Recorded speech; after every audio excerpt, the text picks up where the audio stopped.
Osteoarthritis అంటే మనము వయస్సు పైబడిన తర్వాత ప్రతి ఇంట్లో కూడా ఒక్కరైనా కానీ మోకాలు నొప్పితో బాధపడే వాళ్ళు చూస్తూ ఉంటాం. నేను మీ doctor Lokeshwar, doctor care homeopathy నుండి మాట్లాడుతున్నాను. సో ఆస్టియోఆర్థరైటిస్ అనగానే చాలామంది ఏంటంటే ఇక నీ రీప్లేస్మెంట్ సర్జరీ ఒకటే దీనికి సొల్యూషన్ అని చెప్పేసి బాధపడుతూ ఉంటారు. బట్ నీ రీప్లేస్మెంట్ సర్జరీ లేకుండా హోమియోపతి మెడిసిన్స్ ద్వారా కూడా మనం నీ పెయిన్ని తగ్గించుకోవడానికి అవకాశం ఉంటుంది.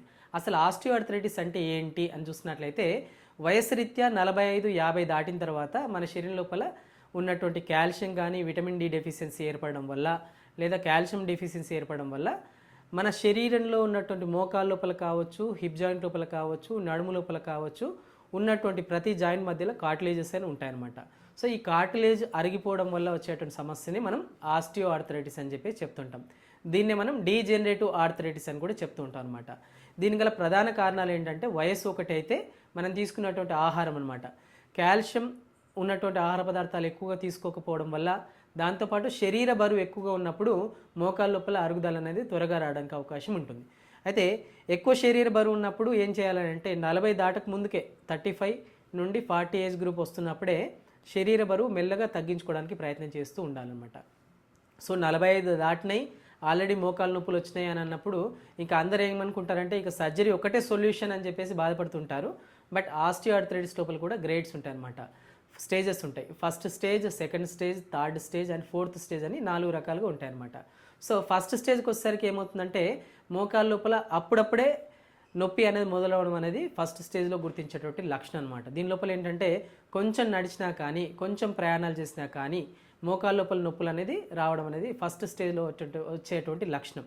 అదే సెకండ్ స్టేజ్కి వచ్చేసరికి ఏమవుతుందంటే మోకాళ్ళ నొప్పులు, దాంతోపాటు మోకాళ్ళ చుట్టూ వాపు రావడం అనేది సెకండ్ స్టేజ్లో మనం చూసేటువంటి లక్షణం అనమాట. అదే థర్డ్ స్టేజ్కి వచ్చేసరికి ఏమవుతుందంటే మోకాళ్ళ లోపల నొప్పులు ఉంటాయి, దాంతోపాటు స్వెల్లింగ్ వాపు ఉంటుంది, దాంతోపాటు కూర్చున్న నిల్చున్న ఒక రకమైనటువంటి శబ్దం రావడం అనేది థర్డ్ స్టేజ్ లోపల మనం చూసేటువంటి లక్షణం అనమాట. సో ఫస్ట్ నుండి థర్డ్ స్టేజ్ వరకు మనకు సర్జరీ అనేది ఖచ్చితంగా అవసరం పడదు. ఎప్పుడైతే ఫోర్త్ స్టేజ్కి వచ్చేసరికి ఏమవుతుందనంటే మోకాళ్ళు లోపల ఉన్నటువంటి గుజ్జు అనేది పూర్తిగా తగ్గిపోయి మోకాళ్ళు నొప్పి, దాంతోపాటు మోకాళ్ళ చుట్టూ కొంతమందిలో వాపు రావచ్చు, రాకపోవచ్చు. మోకాళ్ళ నొప్పి, దాంతోపాటు వాపు, దాంతోపాటు కూర్చున్న నిల్చున్న ఒక రకమైనటువంటి శబ్దం రావడం, దాంతోపాటు జాయింట్ మూమెంట్ అనేది రెస్ట్రిక్ట్ అవ్వడం అనేది ఫోర్త్ స్టేజ్ లోపల మనం చూస్తుంటాం అనమాట. సో ఫోర్త్ స్టేజ్కి వచ్చినాక పూర్తిగా జాయింట్ అంటే కదలిక ఒక 100 అడుగులు వేసినా కానీ, మెట్లు ఎక్కాలన్నా కానీ, కూర్చోవాలన్నా కానీ, నిల్చోవాలన్నా కానీ చాలా ఇబ్బందికరంగా ఎప్పుడు ఉంటుందంటే ఫోర్త్ స్టేజ్లో ఉంటుందన్నమాట. సో ఫోర్త్ స్టేజ్ వచ్చిన తర్వాత నీ రీప్లేస్మెంట్ సర్జరీ అనేది అవసరం పడుతుంది. కానీ ఫస్ట్ నుండి 3వ దశల వరకు, ఫస్ట్ నుండి థర్డ్ స్టేజ్ వరకు ఉన్న దశల్లో ఉన్నట్లయితే ఎలాంటి రీప్లేస్మెంట్స్ అవసరం లేదు. వాటిని న్యాచురల్ వేలో మన శరీరంలో కలిగినటువంటి మార్పులు ఏంటి అనేది గుర్తించుకుంటూ, ఫర్ సపోజ్ శరీరం లోపల కాల్షియం డెఫిషియన్సీ ఉంది, విటమిన్ డి డెఫిషియన్సీ ఉంది, B12 డెఫిషియన్సీ ఉంది, లేదా చుట్టూ ఉన్నటువంటి లిగమెంట్స్లో కానీ టెండాన్స్లో కానీ ఏదైనా మార్పు వల్ల నొప్పి రావడానికి కూడా అవకాశం ఉంటుంది.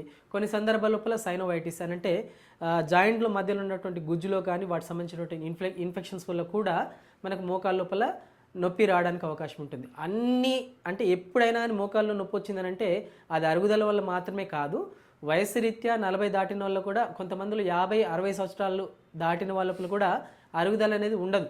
సో నొప్పి రాగానే అది అరుగుదల, ఇంకా నీ రీప్లేస్మెంట్ ఒకటే అని చెప్పేసి బాధపడాల్సిన అవసరం లేదు.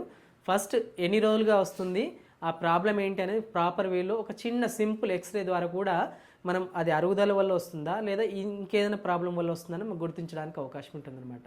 సో వాటితో పాటు ఆ గుర్తించిన తర్వాత అరుగుదల ఏ స్టేజ్లో ఉందని మనం పేషెంట్కి మనం ఎక్స్ప్లెయిన్ చేస్తుంటాం.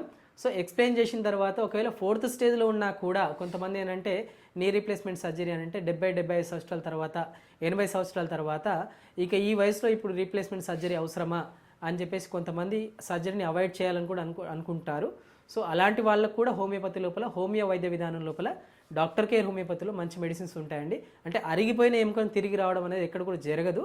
కాకపోతే చుట్టూ ఉన్నటువంటి కండరాల పటుత్వం పెరిగేలాగా లేదా ఎముకలు ఇంకా ఫర్దర్గా అరిగిపోకుండా ఉండేలాగా మెడిసిన్స్ అనేది అందించడం జరుగుతుంది. So knee replacement సర్జరీని post phone చేయడానికి అవకాశం ఉంటుంది. సో ఫస్ట్ నుండి థర్డ్ స్టేజ్లో ఉంటే మనం పూర్తిగా అవాయిడ్ చేయడానికి అవకాశం ఉంటుంది. రీప్లేస్మెంట్ సర్జరీని పూర్తిగా అవసరం లేకుండా కూడా చేసుకోవడానికి అవకాశం ఉంటుంది. సో నొప్పి ఎప్పుడైనా మొదలైనప్పుడు వితిన్ 3 వీక్స్ ఆర్ 4 వీక్స్ కంటే ఎక్కువగా ఉన్నట్లయితే దాన్ని నెగ్లెక్ట్ చేయకుండా ఏంటి దేనివల్ల వస్తుంది ఈ నొప్పి అనేది గుర్తించుకోవాల్సిన అవసరం ఉంటుందన్నమాట. అంటే పూర్తిగా అరిగిపోయిన తర్వాత మనం చేసేది ఏమి ఉండదు. సో అలాంటి కాకుండా ఫస్ట్ నుండి థర్డ్ స్టేజ్కి వెళ్ళడానికి కనీసం 4 to 12 వీక్స్ టైం పడుతుందన్నమాట. ఈ టైం లోపల మనం ప్రాపర్గా కేర్ తీసుకున్నట్లయితే అది మొదటి దశ నుండి రెండో దశకు వెళ్లకుండా, రెండో దశ నుండి మూడో దశకు వెళ్లకుండా మనం ప్రివెంట్ చేసుకోవడానికి అవకాశం ఉంటుంది. వాటితో పాటు ఫుడ్ లోపల ఎలాంటి ఫుడ్ తీసుకోవాలి, కాల్షియం ఆహార పదార్థాలు ఆ కాల్షియం అనేది ఎక్కువగా ఏ ఆహార పదార్థాల్లో ఉంటాయి, వీటన్నిటిని కూడా మనం ఎక్స్ప్లెయిన్ చేయడం జరుగుతుంది. అండ్ ఒకవేళ శరీర బరువు ఎక్కువగా ఉన్నట్లయితే బరువుని ఏ విధంగా న్యాచురల్గా తగ్గించుకోవాలి, వాటి రిలేటెడ్గా డైటీషియన్ తోటి ఏ డైట్ ఫాలో అవుతే బాగుంటుంది అనేది, డైట్ రిస్ట్రిక్షన్స్ కానీ ఏ డైట్ ఫాలో చేయాలనేది మనం అందించడం జరుగుతుందన్నమాట. సో ఈ సూచనలతో పాటు హోమియోపతి మెడిసిన్స్ చాలా రకాల, అంటే హోమియోపతి లోపల నొప్పిని తగ్గించడానికి మెడిసిన్స్ ఉంటాయా అని చెప్పి చాలామంది అడుగుతుంటారు. బట్ నొప్పిని తగ్గించడమే కాదు, చుట్టూ ఉన్నటువంటి కండరాల పటుత్వం పెరిగేలాగా అండ్ గుజ్జులో మార్పు వచ్చే విధంగా కూడా మెడిసిన్స్ అందుబాటులో ఉంటాయి. సో హోమియోపతి లోపల దాదాపుగా 200 నుండి 300 మెడిసిన్స్ ఉన్నాయండి, ఎస్పెషల్లీ ఈ జాయింట్కి రిలేటెడ్గా ఉన్నటువంటి మెడిసిన్స్ అనమాట.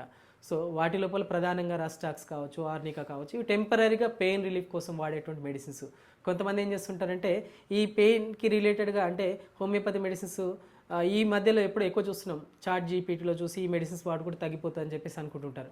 బట్ అది కూడా ప్రాపర్ వేలో ఎలా యూజ్ చేయాలనేది ఒకసారి మీ దగ్గర ఉన్న డాక్టర్కి హోమియోపతిని సంప్రదించి ఒక ప్రాపర్ వేలో జెనెటిక్ కాన్స్టిట్యూషన్ ట్రీట్మెంట్ ద్వారా మెడిసిన్స్ అనేది తీసుకున్నట్లయితే, దాంతోపాటు శరీరం లోపల కలిగినటువంటి మార్పులు ఏంటి వాటన్నిటి గుర్తించి మెడిసిన్స్ అందించడం వల్ల మనం ఆస్టియోఆర్థరైటిస్ని కూడా అధిగమించడానికి అవకాశం ఉంటుంది. మరెందుకు ఆలస్యం, స్క్రీన్ మీద ఉన్నటువంటి నెంబర్కి కాల్ చేసి మీ దగ్గర ఉన్నటువంటి డాక్టర్ కేర్ హోమియోపతిని సంప్రదించండి. ఆస్టియోఆర్థరైటిస్ని కూడా న్యాచురల్ వేలో హీల్ చేసుకోవడానికి అవకాశం ఉంటుంది.